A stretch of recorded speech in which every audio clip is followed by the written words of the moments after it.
Hi there, and welcome to a special edition of the Sam Sorbo Show. We're going to get right into it because I have a lot to share with you today. I just came back from CPAC, and that was an amazing experience, but there's so much to go through. So first of all, we will talk CPAC. Texas has just erased the mask mandate. That's exciting news. And also Hyatt Hotels is hitting back. Wait till you hear about what and how. Very good. And then we'll touch briefly on the president's speech. I'm going to get through a lot right now because I have 4 different guests that are coming on the show from CPAC directly. I'm very excited to do that because I've never actually brought my computer and recorded video. As you know, video's a whole new sort of venture for me. So this is all new. Bear with me, please, as I try to work out all the kinks and figure out all the tech stuff, but it's a lot of fun. So the Texas mask mandate. Governor Abbott just said no more mandate. And some people are speculating that he did that to scare away all the Californians that are coming into the state. I think I read that on the Babylon Bee. This is really good news. This is really good news because South Dakota never had a mandate. And in my great state of Florida now, the mandate has been sort of nebulous at best. And so I've been able to go shopping and do a bunch of things without ever putting a mask on, even though everyone else in the store is wearing a mask. It's crazy. Now, let's talk briefly about Hyatt. Ooh, because I have very little time here. So Hyatt Hotels, the Democrats are demanding that people boycott Hyatt Hotels. That's where CPAC was held, at the Hyatt. And by the way, you will see in all of the videos that people were forced to wear masks the entire time. In fact, I heard that Fleckus and DC Drano, who are both Twitter rock stars in the conservative movement, at least, and of course hated by the left, were both ejected from CPAC because of a sort of a tussle about them wearing masks, or them obviously not wearing masks, them refusing to wear masks. And while it's a business and the business can impose the restrictions that it wants, it's also discriminating. And in fact, apparently the Democrats are all for discrimination, which is, in keeping. I don't know why we should be surprised. They have always been in favor of discrimination, and it's just a question of who they're discriminating against. It used to be Black people. They used to discriminate harshly against the Blacks in favor of, for instance, segregation and slavery and all of those things. And now it's just a new form of discrimination against anybody who has a conservative bent, like Mike Lindell, or in this case, the Hyatt that hosted the CPAC event. So I just want to read you a brief thing here. The hotel said, a spokesperson, obviously, for the hotel said, Hyatt is committed to providing a safe and inclusive environment. In fact, they said this, they issued a statement that said, we take pride in operating a highly inclusive environment, and we believe that the facilitation of gatherings is a central element of what we do as a hospitality company. We believe in the right of individuals and organizations to peacefully express their views, independent of the degree to which the perspectives of those hosting meetings and events at our hotels align with ours. Our own values support a culture that is characterized by empathy, respect, and diversity of opinions and backgrounds. And we strive to bring this to light through what we do and how we engage with those in our care. CPAC's usually, obviously, hosted it just outside of Washington, D.C., but this year it was in my home state of Florida, not too far from me, and I was so honored to be able to attend. And in fact, I want to thank the CPAC hosts, so Matt and Mercedes Schlapp, and also Dave Moll at who runs Radio Row, for allowing me to have my show there this year. That was just a great treat for me, and it was obviously a lot of fun. Okay, so moving on. The president's speech. I wanted to briefly address the president's speech because he did such an amazing job. And I'm sure you've heard the clips because everybody's playing the clips. I didn't line up clips to play because I didn't think it was even that necessary. They're padding. The most important part of the speech was right at the beginning. That's the part that the mainstream press isn't covering, in which he said, "We will not divide the party." Now, Mitch McConnell might want to go and establish a new party, but Donald Trump has the Republican Party. Why would he go and establish a new one? But that is the narrative that the media is promoting. And they're promoting it because they would like nothing better than for Donald Trump to go and start a new party. And so for that reason, I think that that's really the most important part of the speech that he gave. He touched on a number of things. He called out Democrats who are very clearly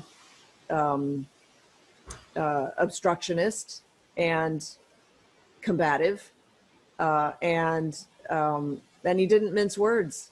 The thing that I love about Donald Trump's speeches is they're very well written, right? This was a very well written speech. And at the same time, he goes off book a little bit. And I know that that was a problem for him sort of as he progressed into politics from when he first began. But I think that that is part of his strong suit. And that's what people really appreciate about him, is he's not afraid to go off on small tangents or just make commentary on his speech as he's saying it. In other words, sort of reaffirming that he really means it. And I really admire that. And in fact, I'm doing more speaking again these days, and I feel like I should adopt that. What do you think? Should I, while I'm speaking, should I sort of make commentary about what I'm saying and say, you know, because this is what I believe and it's the truth? Okay, so coming up next, I've got some really fun guests that I managed to finagle to come and sit down beside me and have chats. And in fact, the last one was kind of interesting. She went off on some extra tangents. I wasn't quite sure what to make about it. You know, sometimes you just, you corral somebody or you lasso them in and they come and sit down in your chair and you think you're going to get one thing and then they go off in a different direction. In fact, I'm pretty sure, I was there promoting my book, Words for Warriors, which is doing very, very well, I have to say. And if you don't have your copy, you can go to samsorbo.com to get it. A lot of people have reached out and said that they won't purchase it off of Amazon. And so I've made it available on samsorbo.com. In fact, I will personalize it for you. I'm not above signing my signature and writing your name on it. But it's doing really well, and that's exciting for me. So we're shipping out more every day. It's kind of cool, frankly. I like to be listened to. I feel like I have something to say, and I'm appreciative that you're here, and also very grateful for you if you'll share this podcast with somebody else and help me grow the message, because my message is really all about speaking the truth. And that is exactly what the left does not want us to do. And you have to ask yourself, why are they so dead set against the truth? In fact, they're so dead set against the truth, they won't open schools. I'm in such a hard, in fact, I'll take any commentary that you guys want to send me about this. I get called about schools. I get called to do Newsmax TV and OAN and a bunch of others, right? To talk about school openings and shouldn't we open the schools? And I struggle because I don't think kids belong in school, because it's not good for them, because they're not teaching them good things. They're teaching the opposite of truth, beauty, and good. They're actually teaching the opposite of education in our schools. And I'm not talking about teachers. I think teachers really try hard, but I think we've been so misguided on education over the past 50 years. We've been misled. I will leave it there. We will cut now very roughly into the interviews that I did at CPAC. Thank you so much for joining me. Enjoy the rest of the show. All right. And I will see you next time on the Sam Sorbo Show. All right, we're back with my good friend, Deborah. Hello, Sam. So It's fun. been too long. I know. So she's been on my podcast. I've been on yours. Yes. And we've done, but since we kind of lost track a little bit. Yeah, well, She moved, I moved. Yes, we got out of the People's Republic of California. We escaped. But we still live in the USSA. We do. And it's a little crazy making these days. It is, but we've got to stay and fight. So, okay, so bring me up to date on all things Deborah Flora and the Flora family. Oh, well, thank you so much for asking. Yes, so I have a radio show. I switched from a Christian women's radio program, which was good. It was syndicated, it was bringing up, but really the world's changed so much in 6 years since we started it. I mean, originally the biggest thing that we would talk about with women is dieting and self-image and, love languages. And now most women, moms, their biggest concern is my daughter going to come home as a son? So I switched, I know it's crazy to even say, but so I switched to a conservative news talk program on the Salem Radio Network because it's time for us to talk about the things we care about most and the direct correlation connecting the dots with what we need to do as citizens. I mean, really, we have to step up. I mean, every mom, dad, they're moms and dads first. Before they're Republicans and Democrats. Yes, every it's true. Christian woman engaged and realized the importance, then we could turn this thing around. Okay, So, I want to ask you, is it also like foremost in people's minds to talk about because there's something that's so intriguing about the idea of changing your gender? well, honestly, I think there's an organization in Boulder, Colorado at CU, University of Colorado in Boulder, and it's called the We're Endeavor. And the amount of pressure that they put, the amount of influence, and their goal is to queer the classroom. I mean, that is to absolutely erase any sense of heterosexuality. But there's a seduction that's involved in all of this, right? Well, and the reason why it's taking off, and primarily, as you know, with young teenage girls, is because the very definition of adolescence is I feel awkward in my body. Right. I don't really like guys paying attention to me. I want to feel like I have some kind of control. Right. And you know what's even worse?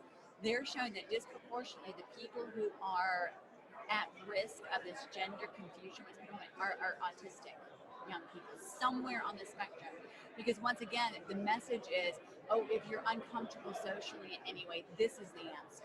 And the problem is, because I've done a little bit of the science behind it. Yes. What happens is the girls feel uncomfortable, and because it's predominantly girls now. It's infecting the young female community. They feel uncomfortable in their own skin. They cry a lot. Yes. They're emotional. That's puberty, right? Yes. When they start taking the testosterone, it changes that. It makes them feel more powerful. It makes them feel stronger. Yes. Because that is what testosterone does. It makes them feel more aggressive. Right. And so they feel less vulnerable and less shy. Yes. And they think that they found the solution to all their problems. And I think what you were talking and about. then they tell other girls. Yeah, exactly. And then you usually see it in pockets. And you're right. The allure of it is this lie that we have in our culture that if you don't feel good, if you feel uncomfortable, if you feel pain, if you feel, I don't know, anything you're wrestling with, it's wrong. And therefore, there's a quick fix. And this is the quick fix. Take a pill. Change your gender. Do these drastic, crazy things. Instead of saying, you know what, it's a part of life to have difficulties. It's a part of life to work through these things. And the idea that there's an automatic fix. In this world, you will have trouble. Oh, yes, but do not be afraid, I've overcome it, right? Well, we need to teach our kids that resilience. Instead of the moment that there's an issue, take a drug, call mom, crumble. Exactly. You know all the studies that right now at college campuses, the counselors can't keep up with it because they've all been taught, if I have a challenge, I call someone else. If there is a roach in our dormitory, call the police. I mean, that's actually happening on college campuses. So really, we've got to teach. Wow, trust the experts. Oh my gosh, we have got. Well, they won't call the police now. They'll call the community. Support, whatever. No, trust the experts unless it's the experts that the left says don't trust. Exactly. Instead of teaching people resilience, you are going to feel awkward at times. That's part of it. And there's no magic pill. And the worst is this absolute social engineering we're doing with our kids. There's a really interesting group of people that are adult transgender people who aren't condemning it, but they're saying it's drastically wrong for kids because there's no science on it other than we already know it causes sterilization. that suicide rates go up. I can't even remember the astronomical amount after transitioning. So, Right. but the allure is I can avoid any discomfort, and there's some simple answer. Although changing your gender is not simple. I think Rand Paul was asking the proposed Secretary of Health and Human Yes. Services if he believed in transgendering young children. Right. And if he was aware that Johns Hopkins had discontinued their whole transgender, Right, the ones who started it. the all, ones the who first started ones. it, right? Yes. They discontinued it because they found that it was incredibly ineffective at changing any of the psychological Correct. hardships that people were going through. Yes. That they attributed to their gender. Yes. And so they suffer the same suicide rate. Yeah. And that's the pressure that is put now on parents. I was talking to someone who's working in this field.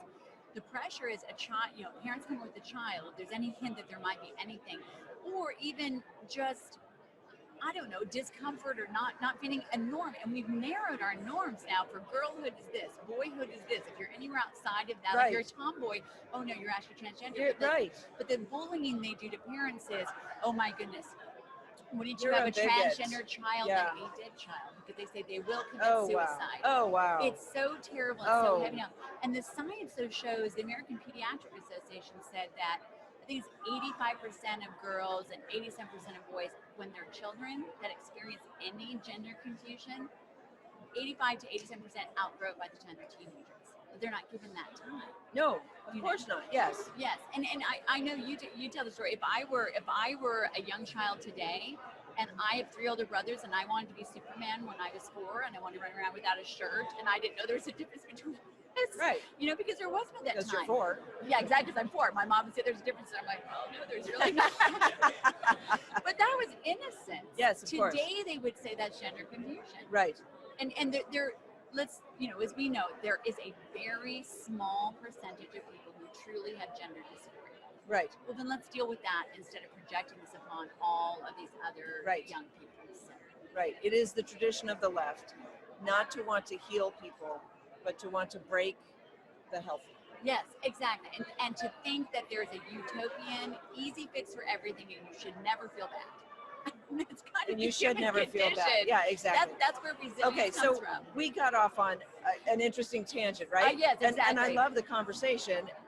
However, let's catch up on you.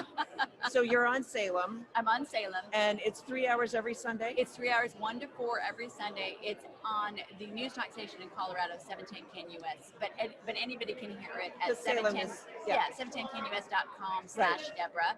So I'm doing that. Is it just you? Do you have a co-host? It's just me. Okay. It's just very me. good. I know, 3 hours of talking in a bash, but great guests. So I'll have you on again very soon. Yeah. Thank you. And then we are, my husband Jonathan and I, who was he's now a liberated former producer at Disney, able to do things he really cares about. We have 2 companies, Lamplight Entertainment, which is television, film, entertainment based. And now we have another company called Whetstone Media Group, like a whetstone that you sharpen with, WHET.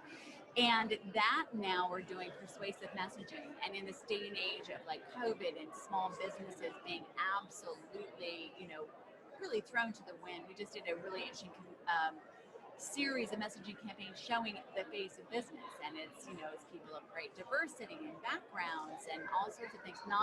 Not the vilified monopoly guy with the monocle and the hat that wants to make business out to. Mr. Banks.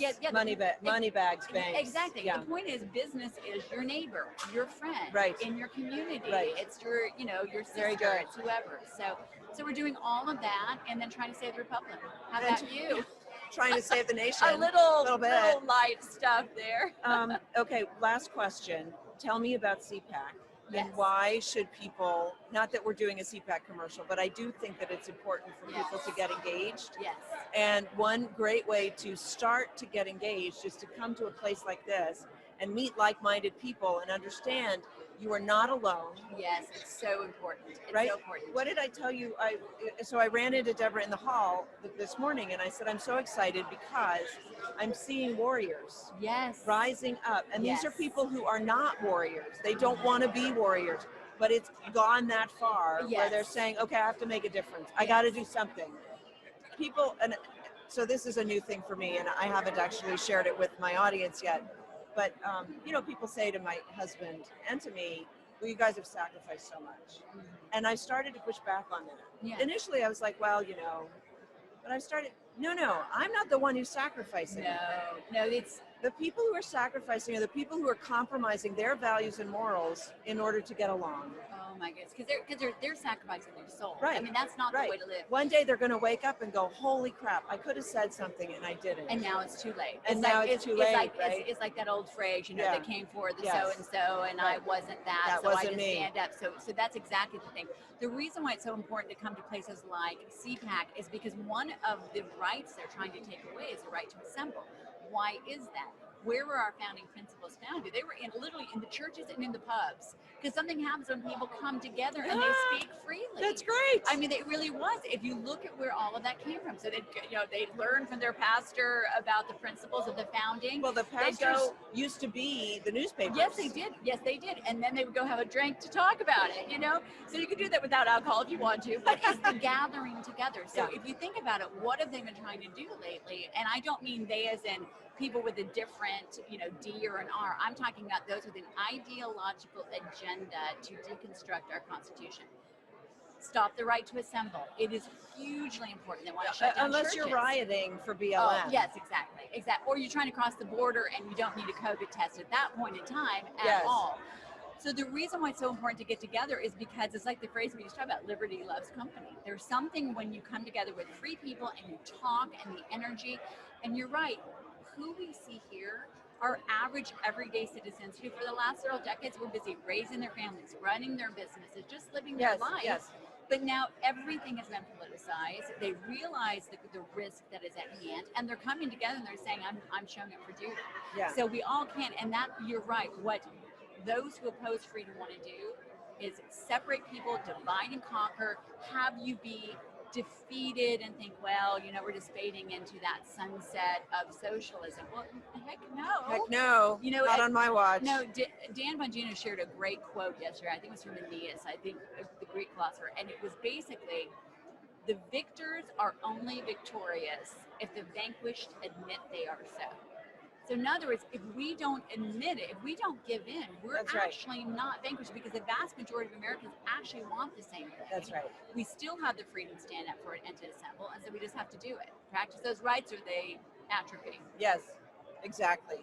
Well said. All right, Thank we're gonna pause it right there. Hey, thank you so much for coming in. It's great to Yes, see you. You too. And people can find her, say it again, on Salem. It's you can go to Facebook at Deb Flora Show, the Deborah Flora Show. You can hear all about it, or it's 710knus.com/Deborah.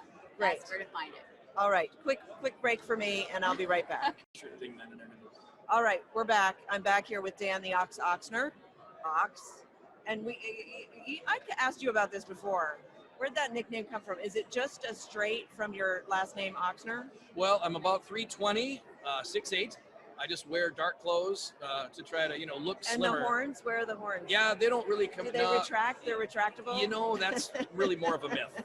That's for radio. I'm a radio guy. The horns are the myth. Right. So now that we're like on the camera, they can see I really don't have it. So Dan's a radio guy. He's a staunch conservative. He's here at CPAC, obviously. I did your show earlier. I think Kevin also. Oh, we had the best 20 whole minutes Yes, just it was chatting a lot with of these fun. two, and it was great. And what a great team. We're really enjoying CPAC. And I wanted to show people, he brought me this present. How y'all doing? Here we go. We're recording. So this is, I am not the ox. And by the way, yeah, it's like that. Yeah, people just come up. in Yeah, and I don't know. So, talk. Yep. But I know him. I just love it. You too can have one of these You shirts. can also get I one don't of know these how, actually. shirts. Yeah, somehow. If you know him. Yeah, if you know the ox, you can have one of these shirts. Okay, so let's talk a little bit serious, because we're here at CPAC, and there's some serious things happening in our culture. And Yeah. so, well, first of all, how is this CPAC different from, say, last year or the year before?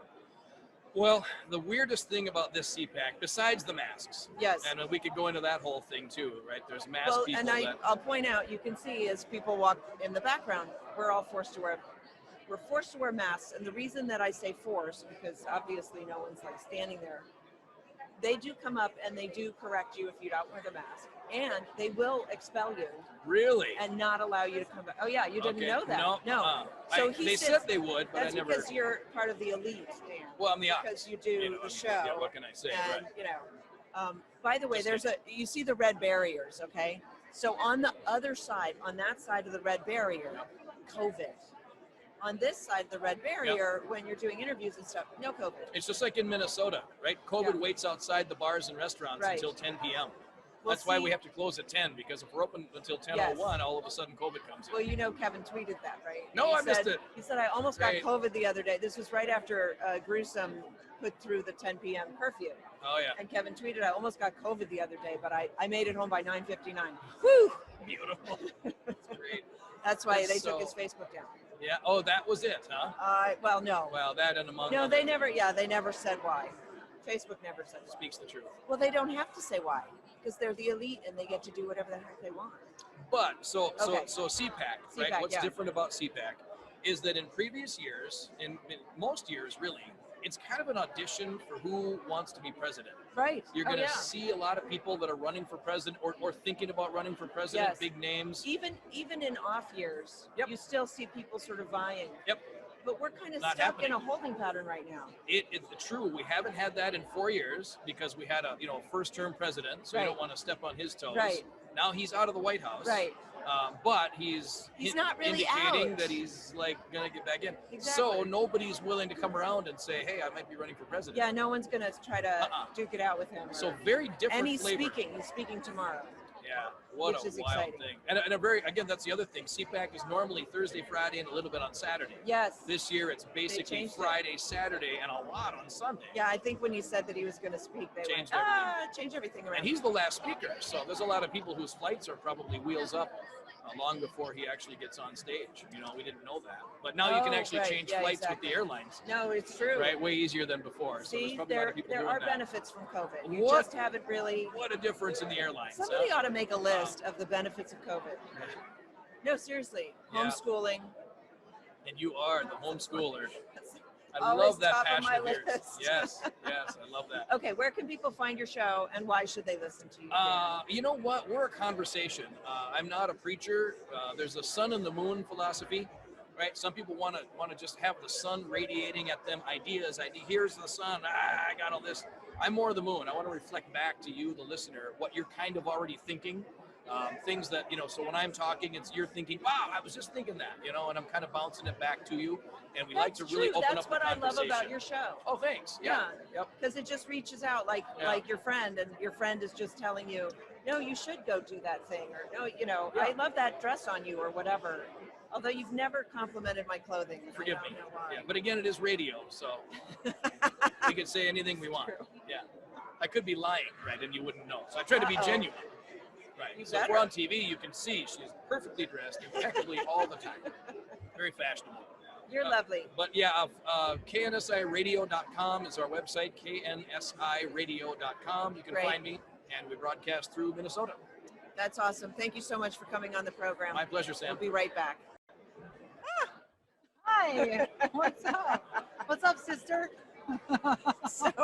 So I'm getting different people to Hi. sit in my chair here, and then I'm just editing them out. Okay. And so I say goodbye, and then I stop recording, and then a new person's in the chair, Well, and I there you start go. recording, and I go, Okay, I thought it was that scary looking. I'm like, I hope I did my hair, my makeup. What's wrong? What's wrong?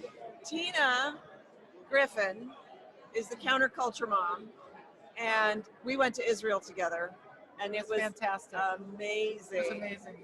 And we've done some other things together over the years, but it's great. So the podcasting thing and the video gives me this ability to have people on, face to face, which has been great. Absolutely. But to sit here face to face at CPAC is very Yay! No more So- Zoom. cool. No more Zoom. No more Zoom. But And we're not wearing a face mask. yes, that's I true. know. Forgot what you look like there for I a could minute. almost kiss you, but I won't. No, we're gonna have our phones will be dinging from our men. That scared her. Yeah, I know.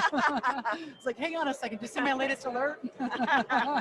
Okay, so Tina does stuff to help parents practice discernment with regards to their children, and particularly social media, but all media. Absolutely. Maybe not particularly social media in general. So tell me where you are. She's got this fabulous app Yes. that is on the phone, and it features my book right now. Got that right. We got to make sure we got some positive mixed in with the negative. There is a lot going on. So we put this app together because, as you know, when you and I get done speaking on stage, we have a line of people that are hugging us, crying, shaking our necks, saying, I wish I would have heard about this last week. Yeah.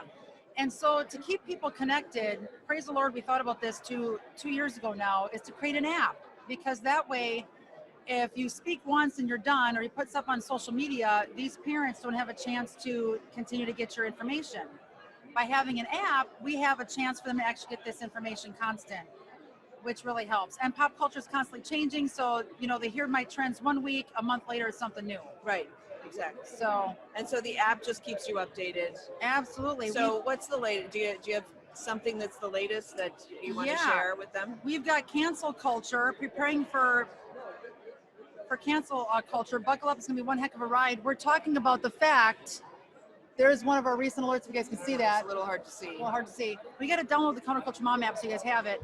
But basically, the left is trying to right now completely take down OANN, The Blaze, Newsmax, all the credible, all the credible conservative outlets. the last 6 outlets we've basically got left. And so they're trying to silence them now. We can't even have a freedom of speech with a couple little platforms we got left.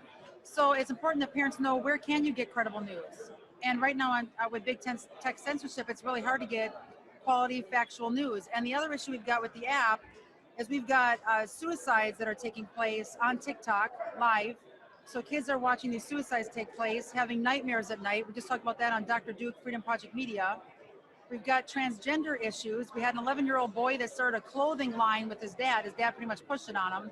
He's reading from a note card. So you know what the kid was being kind of coerced into saying, I'm a boy, but I think I want to be a girl. I'm going to create this swimsuit line. So we've got all these teens watching these YouTubers, these celebrity children, thinking maybe I should be the opposite sex here. And they're pushing this whole gender dysphoria on these kids.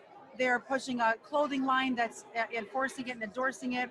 So these are things that parents need to be aware of, what's going on with their kids. Snapchat too, we have a recent kid that drug overdosed, and his mom was a doctor that was good friends with Oprah, and she got on major news media and was sharing last week about how her son, I believe he was 14, straight A student, met a guy through Snapchat, and he was a drug dealer. He didn't know it, brought drugs over to the house, and the kid overdosed. First time he's ever tried a drug.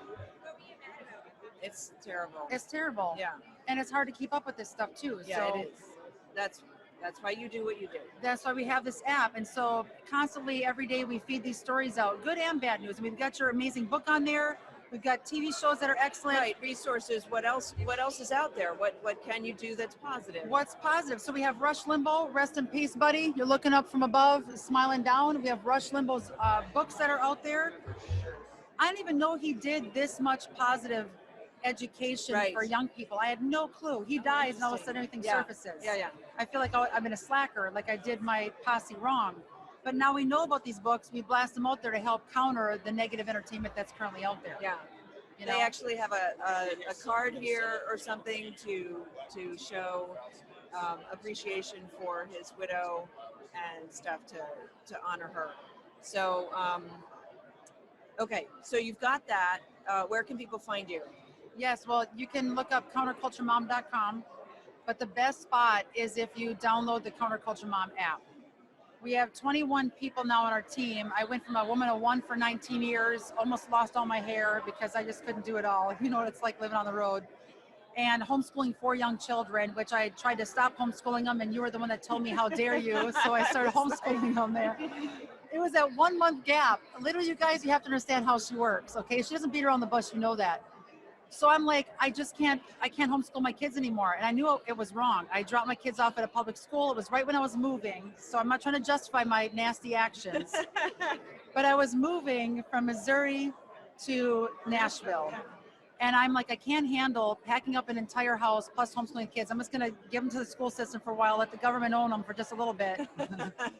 I dropped them off at school, and literally, it wasn't God that I was worried about right away. It wasn't even my husband. I'm like, what is Sam Sorbo going to think about what I did? I'm not kidding. So we met at a Moms for America march or, you know, the speaking thing. Yep. And she comes up and we're just having a drink at the, you know, at the restaurant, hanging out for a little bit. And she says, oh, you know, I want to talk to you about homeschooling because I know you're into Oh, I homeschooling. remember that. And literally talked my head off, convincing me that she should be convinced to homeschool. Like, it was the weirdest thing. It's like, all I had to say was, yeah, sure. You know, she's like, but then I bet you're going to say this. And then I think you're going to tell me that. And I'm like, that's exactly what I was.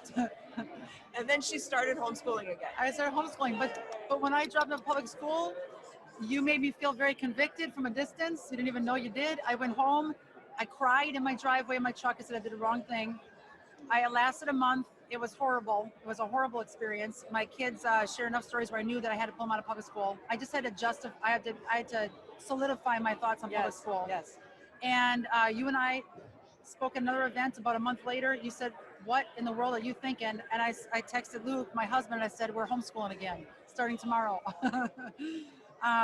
So homeschooling is the right route. I started and then felt awful about it. I didn't feel awful about it. I just thought I can't give them the Christian education that I think that they should have. So I took them to a Christian school, cried the entire way home, and then 6 weeks later pulled them out. I just needed to be convinced. We need that thing, that final thing that says, nope, you did it. And you know, somebody said to me, isn't it wonderful that God allowed you to make that mistake to prove to you that you did the right thing or that you're doing the right thing? Absolutely. And it was after that mistake that I never looked back again. Absolutely. And, you know, a lot of moms, especially during COVID, going from a team of 1 to then 4, and then by August we had to hire more. We're up to 21 people now on the team. We couldn't keep up, and I know you had the same thing happen, which is a good thing. Everybody started blowing up our social media, our inboxes, our emails, our text messages, Facebook Messenger. I don't even want to look at it. I have a heart attack when I see the inbox. But it's because parents are like, hang on a second. We now have our kids at home doing public school online education, Yes. having to sign waivers that we can't even go in our kids' rooms to see what they're learning. Not allowed to see. We're going to go in, we're going to do some research to become our undercover FBI agents. And now we have a lot of moms asking for the information we've been giving for 2 decades. Now they're awake. Yeah. And now we have to be crafty because big tech is now taking down the words that we've been sharing for 20 years. There's a thing that I think it was on Facebook. I'm going to send it to you, and I'm going to share it with a little trepidation because there's some very nasty language in it. A mom reading from a book that's what's the word? I can't even, assigned in 12th grade. I'm not even going to say the word here, but it's so blatant. It's such pornography. It's not even porn. It's alternate porn. I mean, this is the crazy stuff. Crazy stuff. And this is a mom who just said, enough's enough. And she went and spoke out and she read from the book. And I've seen that done before. And the more parents get involved, but here's what you have to understand. The beast is hateful. The beast hates, okay? If you poke the beast, it will come down on you. Absolutely. And you should not be afraid. Not at all. You should expect it and you should welcome it. And to go with your story, off was the same mom, but there was a mom that at midnight, they were trying to pass some really vulgar laws for sex education up in Washington. And they held this is case. in Texas, so. Well, this in Washington, it was a couple months ago. They held the case at midnight so people wouldn't show up, wouldn't know about it. But a mom found out and went, and she started reading from the very curriculum that they wanted to pass. And they stopped her in the court and said, you cannot read this. It's too vulgar, too horrific for. But it's okay to. And I'm like, you're going to teach it to a 10-year-old? Right. Are you nuts? Right. That's exactly what hypocrisy is going on right here? So she said, you might want to have your children exit the room. And then she just plowed right through it. And what was so sort of encouraging to me is that she's just a mom, and it was really hard for her to read. You could tell it was hard for her to read those words, but she was like a horse to the barn. She's like, I'm going to plow through this. They need to hear it. I'm going to say it. And now it's up on Facebook for however limited amount of time it will be there. And I'm hoping it encourages other people because I found that last year, I've been doing research on the elites, the New World Order for about 27 years, and who runs the globe at the moment, which we know they lose in the end. Yay. Let's hope they get saved. And I'm praying for some people. I got a hit list of hit list. That's not a good word to use. It's a prayer list. Prayer list. Okay. Of like the top 20 people. If they were gone, we wouldn't have a lot of the problems we got today. But last year, I did so much extra research on COVID, knowing it was a total chaos, total made up story and fabrication for 20 different reasons why. For the end time prophecy, what God says it'll roll out in the book of Revelation, and we're almost there. But the wild thing for me is I was absorbing so much info that God got a hold of my heart last fall and said, okay, you got enough dirt, you know what the problem is for the most part. I just want to encourage people watching this. It's important to stay updated, knowledgeable about what's going on in our culture, but don't let that also be a distraction for the enemy to use where you're constantly researching and not giving. So I started taking people to lunch, people that I know that don't know the Lord, just so I can share with them, hey, COVID's chaotic, but it opens the door for people to say, yeah, and I just don't know where we're going to end up, and I don't know where I'm going. Scared and what's the answer? Who's the answer? And so, do more witnessing and maybe a tad bit less research. At least that's what God's been telling me lately. So that's why we're here, to do more witness. And I'm here for research also. yeah, I am here for Little research bit. too. Actually, I'm digging up Think dirt you on can you do guys. both. That's the thing I to know. do. I'm watching you. Let me know if you find So, it. okay. But it's important to do both. And I think with the masks, it causes us too to be afraid to share with people. They want to separate us. And so we just got to look at the lies for what it is and what the enemy's trying to do to sever and divide instead of bring together, unite. And I just want to help educate parents too. Sam, you know this full well. For 27 years now, doing research on communism and the takeover on American soil, 14 to 15 of those goals that they wrote back in 1963, 45 goals written, 14 of them pop culture related. That's why we have to hammer home pop culture, because these kids are growing up thinking socialism is the way, Marxism, communism, not having a clue what that is, don't know what the Holocaust is. They rewrote the textbooks. They're doing pop culture that's owned by China. We have to know, and through the Counterculture Mom app, you guys will get the dirt on what you want to refrain from letting your kids see, because it changes their worldview. And if you're thinking, oh man, my kid talks back to me, constantly swearing, low grades, low self-esteem, no friends, isolated, I highly want to suggest pick a positive media diet, give it a couple weeks, and see if that doesn't help that kid have a higher self-esteem and find their purpose in life. Yeah, so the narrative, the Judeo-Christian narrative is that everyone has value and they are valued by their Father in heaven. Absolutely. And the secular humanness narrative is that no one has value because they're all accidents of nature. And so it's no wonder that these kids who come out of the secular school system don't believe that they are worth anything. Right. Feel worthless. Right. And then where do you go from there? It's all downhill. So I love what you're doing. I want to thank you for coming on. Absolutely. Tina Griffin, Counterculture Mom. Yes. And go get the app and all that good stuff. And the last thing I would say is get our free entertainment media guide for parents with thousands of positive entertainment options. We've got helplines in there too. We've got positive comedians. We got positive books, uplifting comics. Also, if you have any commentary, you can send it to her. Any things that you're noticing, because she's also collating all of this stuff to track it. Absolutely. So get the guide by texting the word guide to 55444. Guide to 55444, and you'll get that free entertainment guide. Sam, you rock. Tina Griffin, thank you. Kidding. It's the magic of editing. So Tina's gone and you're sitting here now. That's great. Thank you. Okay. So Kimberly Lowe is a mom who homeschools her 3 kids.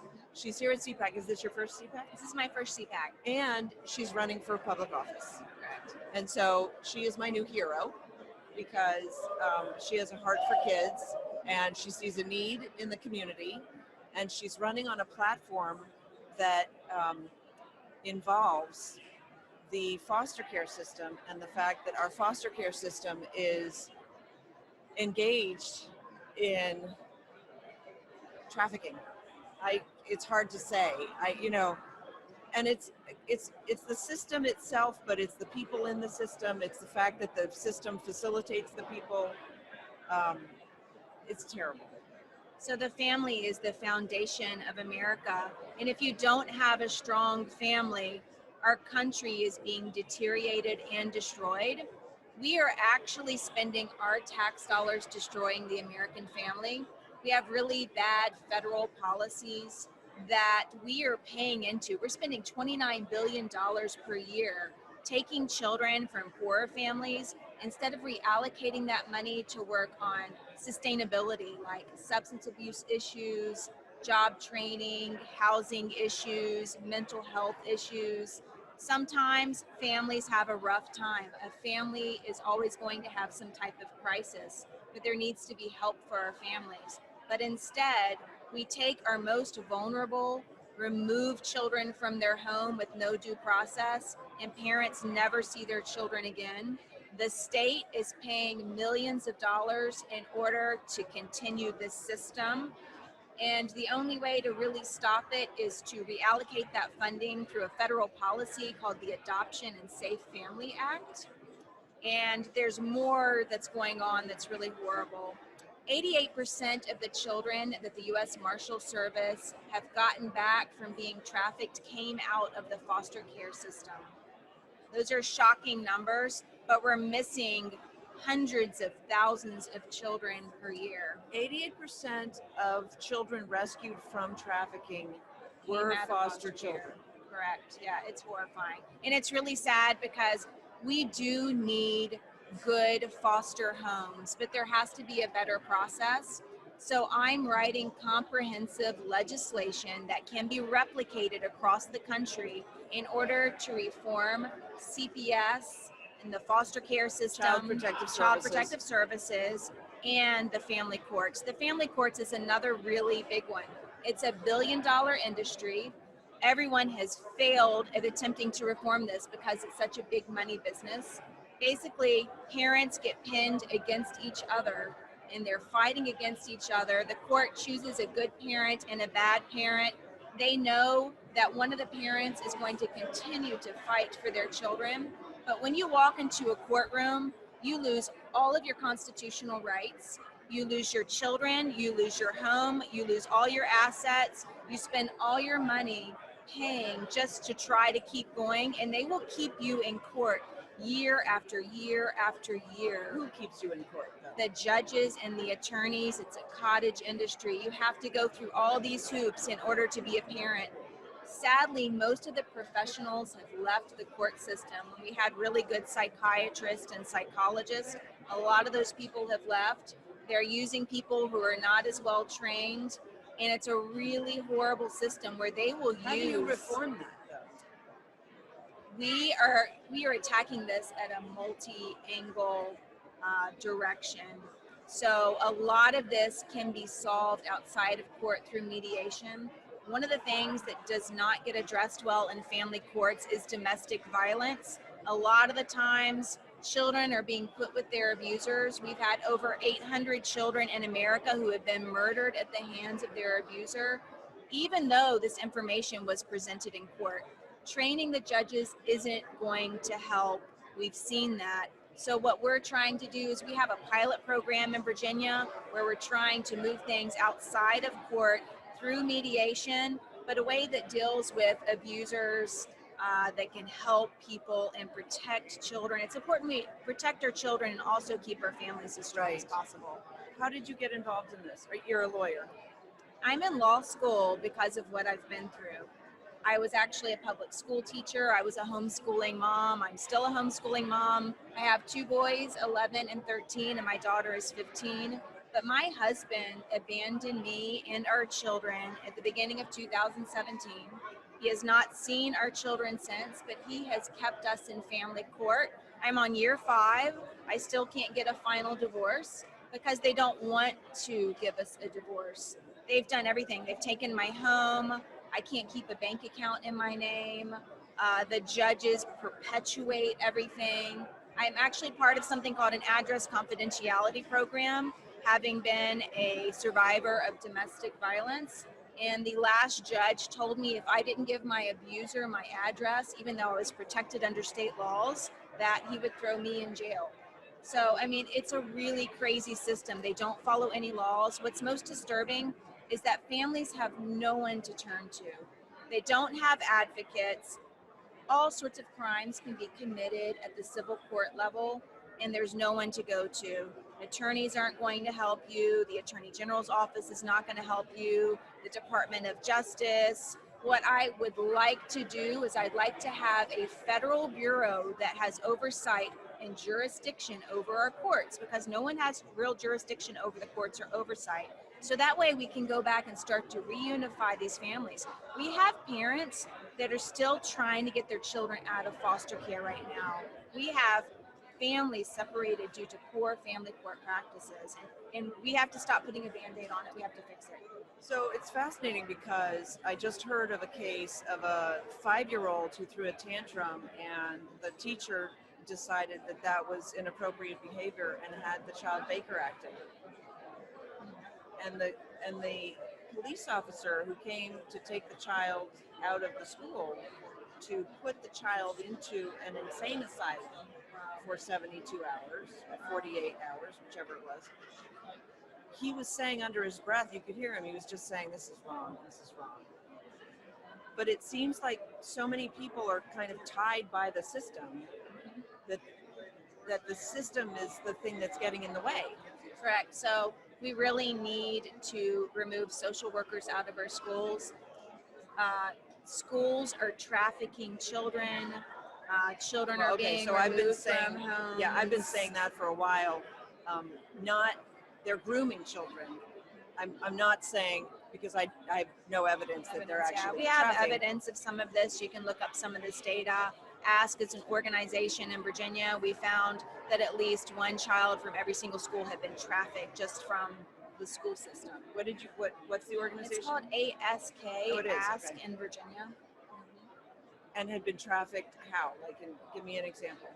I guess they must get groomed and they're moved out. But more importantly, what they're not talking about with that data is the number of children that are being removed from homes based on false accusations. Because the problem is there's so much money coming in to take children from families that it makes people do really evil things. So, and it's interesting because in the news recently, prior to the election and a little bit after the recent election, we were seeing more and more of these human trafficking busts happening. It's almost like the former administration was very involved in Correct. trying to combat human trafficking.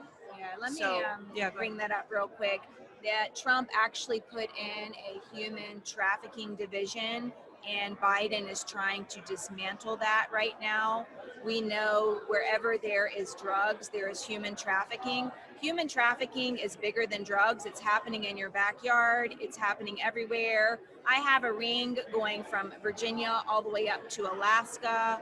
We have, let me give you an example What too. does that mean? I have a ring going from Virginia to Alaska. We have involvement of children being moved from Virginia to a pipeline to Alaska, where then they're moved out of the you have country. evidence of that. These are things we're working on. The problem is that there's no one safe to go to.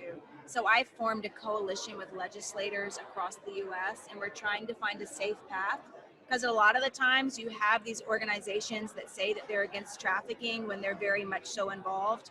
I have a case in Virginia where a mother learned that her beautiful children in her Christian home were being trafficked in the community through their church, and it was ritualistic, and I don't know what so your viewers define are like. trafficked, because Okay, so in the to most at people nighttime, it yeah, let me means that explain. they're taken across a border Okay. somewhere. So in the evenings, the children were being taken out of the home without the mom being aware.